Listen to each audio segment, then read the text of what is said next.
Hey, what's up? I'm back again. This is your girl here, Sal, your life coach, business coach, and personal branding strategies. As I promised, my last videos, I said I was gonna come back with some tips and tools about personal branding. For some of you who did watch my last video, I was discussing about the difference, of course, between a business brand and a personal brand. So today I want to dive deep a little bit more about personal branding.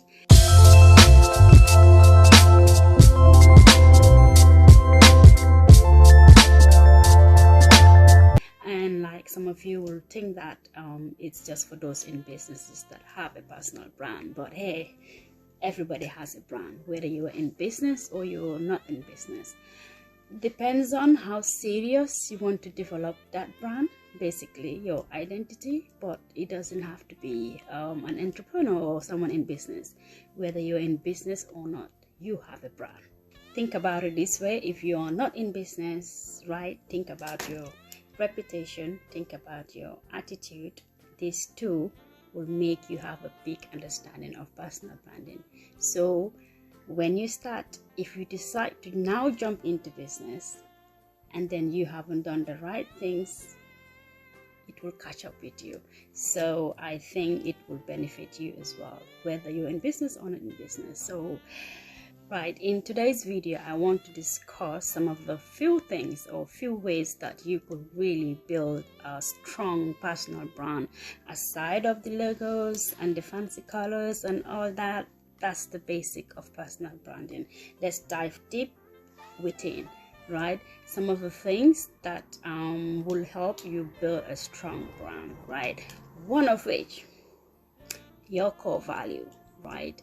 Once you are able to identify your core value and know what importance you can bring to yourself and the world, you will serve better, because you need to put in the work to learn yourself, to know yourself, to bring in value that is you, that is authentic. It cannot be anything different.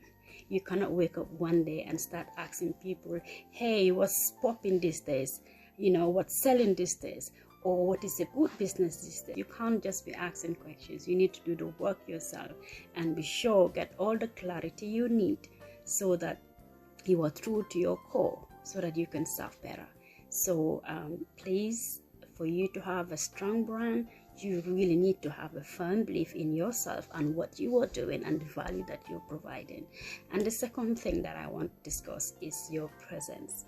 Whether you are online or offline, your reputation and your brand will follow you. So your presence needs to be authentic and needs to be real, right? Make yourself feel good, and people around you and your brand will follow you, right? Whether online or offline. So your presence is important, and how you deal with yourself and people around you, that is something that I want. The other thing is clarity. Clarity, it's a big thing, right?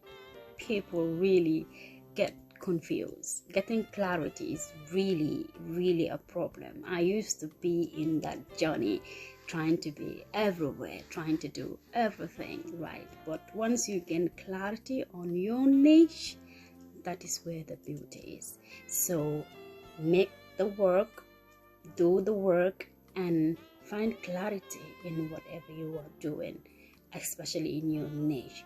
That's the only way that you can build a strong brand.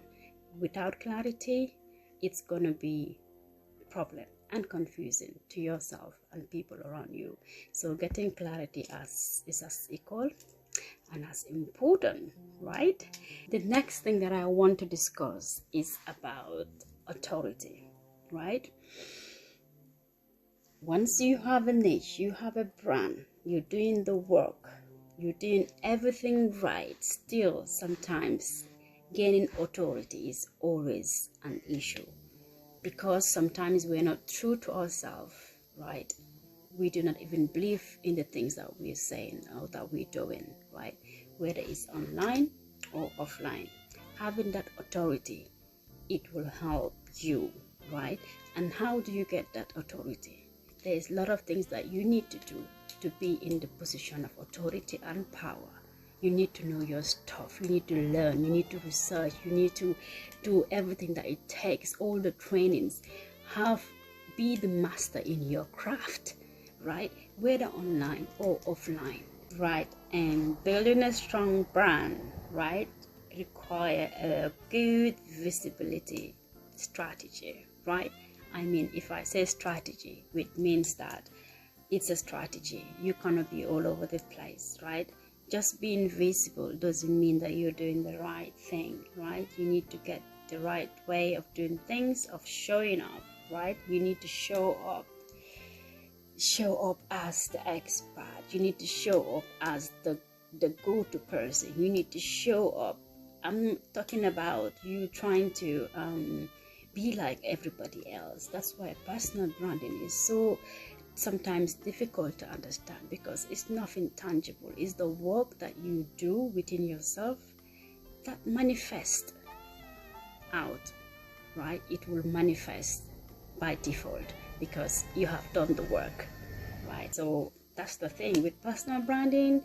You just need to do a whole working on yourself constantly and every time, because with me, how I usually help people, I have to distinguish between the inner brand and the outer brand. So you have a whole package for personal brand, because you need to work on yourself first and the things that you need to do as a foundation.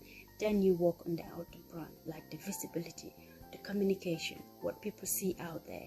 That is just the manifestation, right? But you have done the work. You've think about it. You've taken it out on yourself. You've written everything down. You've got the clarity, right? You've got your niche. But the outer brand is the manifestation, is what people see, but that is not all. That's why being authentic is very important in personal branding, because you are you and no one's going to be like you, and you won't be like nobody else, because it's important to be authentic in personal branding, right? And it requires so much of a soft skill that you don't get to learn it anywhere else, right? They are not taught in the schools or in the universities. It's a personal development journey with lots of soft skills, not hard skills that you will see readily available, right? It's a personal journey, personal development and a personal journey. So you have to make a conscious decision for you to whether make your brand into a hobby or into a business, because everybody is developing a personal brand, whether you know it or you don't know it. Everybody is, whether it will catch up with you later or it will be right in front of you. So whatever the decision is, you decide and be thoughtful and know what you want to make outside or out of your life or out of your businesses or of your hobbies. You think about it. Take the shortcut or the long run. Okay guys, that's it from me. This is what I wanted to share, ways that you could help build a powerful personal brand. Like I said, I'll be sharing more on personal branding on this series. Until next time again, this is your girl Sal. Take care. Ciao. Have a lovely night.